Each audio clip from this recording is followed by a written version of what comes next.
Hey guys, আসসালামু আলাইকুম। Welcome back to my new video. আজকের পর্বে আমি আপনাদের সাথে গরুর মাংসের চাপের রেসিপিটা শেয়ার করব। তো কথা না বলিয়ে চলুন রেসিপিটি শুরু করা যাক। প্রথমে আমি এখানে গরুর মাংসকে এরকম লম্বা করে কেটে ভালোভাবে ধুয়ে পরিষ্কার করে নিয়েছি। এবার এক্সট্রা পানিটাকে আমি এভাবে মুছে নিচ্ছি।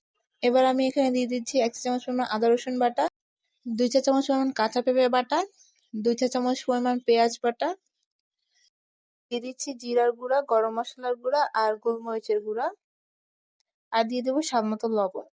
এবার সবকিছুকে দিয়ে ভালোভাবে একটু মিশিয়ে নিচ্ছি। দিয়ে দিচ্ছি মরিচের গুঁড়া আর দিয়ে দিচ্ছি 2 চা চামচ পরিমাণ টক দই। এবার সবকিছুকে ভালোভাবে মিশিয়ে নিব। এবার দিয়ে দিচ্ছি সরিষার তেল, দিয়ে এটাকে ভালোভাবে মিশিয়ে নিচ্ছি। এবার আমি এখানে প্রায় 2 টেবিল চামচের মতো ময়দা ইউজ করছি। এই ময়দাটা মেখে নিয়ে আমি এটাকে ওভারনাইট ম্যারিনেট করে রেখে দেবো। আপনাদের হাতে সময় না থাকলে 2-3 ঘন্টাও রাখতে পারেন। তো আমি ওভারনাইট ম্যারিনেট করে রাখার পরে দেখুন, এবার আমি এখানে আবারও 2 টেবিল চামচের মতো ময়দা অ্যাড করে এটাকে মিশিয়ে ভেজে নিব।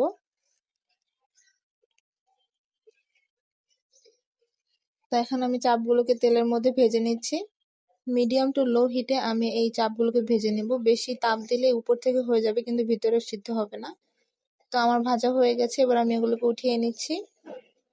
ব্যাস তৈরি হয়ে গেল মজাদার গরুর মাংসের চাপ। আসছে ঈদে, আপনারা এটা অবশ্যই বাসায় তৈরি করবেন এবং কেমন লেগেছে তা আমাকে জানাবেন। তো আমি একটু আপনাদেরকে ছিঁড়ে দেখাচ্ছি। দেখুন মাংসটা সুন্দর করে সিদ্ধ হয়ে গেছে।